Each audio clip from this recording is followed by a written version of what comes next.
আসসালামুআলাইকুম প্রিয় শিক্ষার্থী বন্ধুগণ, আইনের চ্যানেলের নতুন আরেকটি ভিডিওতে আপনাকে স্বাগতম। বন্ধুগণ, আজ আপনাদের সাথে অত্যন্ত গুরুত্বপূর্ণ বিষয় নিয়ে আলোচনা করব। আপনারা যারা এইচএসসি বা অনার্সের পরে এলএলবি বা বিএ এলএলবি করতে যাচ্ছেন, তাদের জন্য এলএলবি সম্পর্কে সম্পূর্ণ তথ্য জানানো হবে।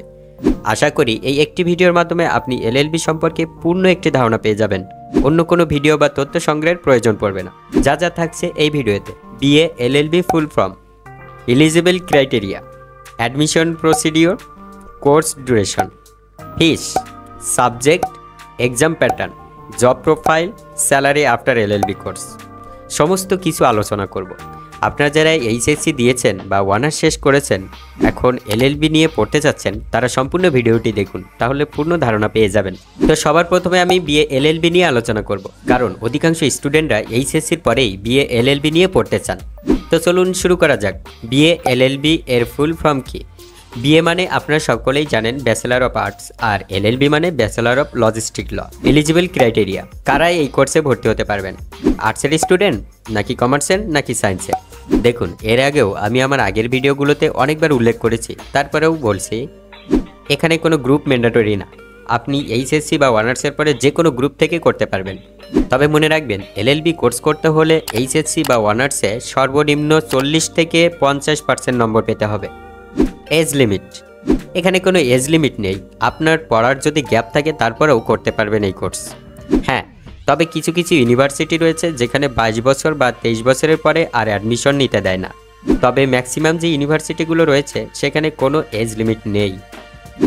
অ্যাডমিশন প্রসিডিওর: ভর্তির পদ্ধতিটা মূলত এইচএসসির পরে বিভিন্ন এক্সামের থ্রুতে হয়, বিশেষ করে পাবলিক বিশ্ববিদ্যালয়গুলোতে।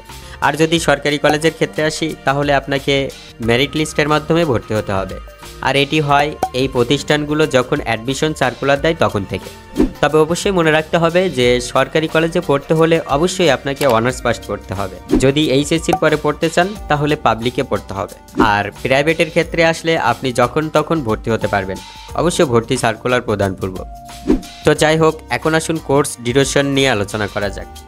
দেখুন, আপনি যদি এইচএসসির পরে এলএলবির এই কোর্সটি করতে চান, তাহলে কোর্সটি শেষ হতে সময় লাগবে 4 বছর, এবং অনার্স শেষ করে করতে চাইলে সময় লাগবে 2 বছর।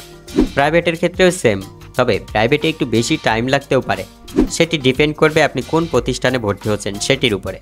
কোর্স ফিস: দেখুন, কোর্স ফির ব্যাপারে বলতে গেলে স্পেসিফিকভাবে বলাটা কষ্টসাধ্য, কারণ এক একটি প্রতিষ্ঠানে এক এক রকম ডিমান্ড রয়েছে। তো এভারেজে বলতে গেলে এই কোর্সে আপনার খরচ পড়তে পারে 80,000 থেকে 5 লাখ টাকার মতো। আপনি যদি পাবলিক বা সরকারিতে পড়তে পারেন সেক্ষেত্রে একটু কম, আর প্রাইভেটে পড়লে একটু বেশি লাগবে, এটা স্বাভাবিক। এরপরে সাবজেক্ট: খুবই গুরুত্বপূর্ণ একটি বিষয়। আপনারা যারা আইন নিয়ে পড়বেন তাদের মধ্যে অনেকেই আছেন যারা আসলে জানেন না আইনের সাবজেক্টগুলো কি কি, কোন কোন বিষয়গুলো আপনাকে পড়তে হবে।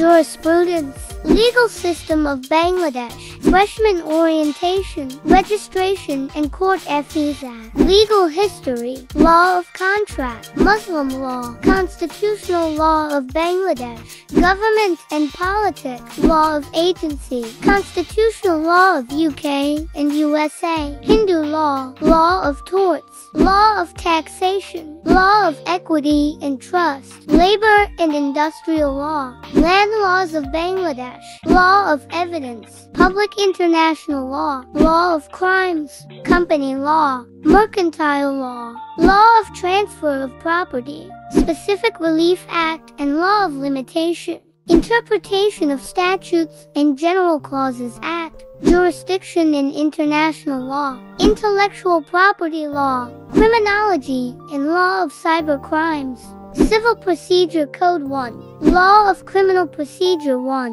Drafting and Conveyance and Pleading, Administrative Law, Civil Procedure Code 2, Criminal Procedure 2, Alternative Dispute Resolution ADR and Trail Advocacy, International Trade Law, Professional Practice and Mock Trial, Project and Thesis 6 credit, and Professional Orientation.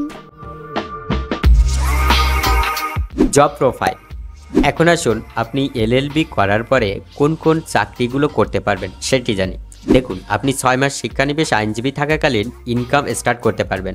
তারপরে আপনি advocate তো হবেনই, তাছাড়াও law reporter, company secretary, legal advisor, loan officer, magistrate, জাজ, law officer এবং teacher বা লেকচারারও হতে পারবেন। আপনি LLB কমপ্লিট করার পরে এগুলো ছাড়াও আরও অনেক জব আছে যা আপনারা করতে পারবেন। এখানে আমি মোস্ট পপুলার কিছু জব উল্লেখ করেছি। এরপরে আসুন স্যালারি নিয়ে আলোচনা করা যাক।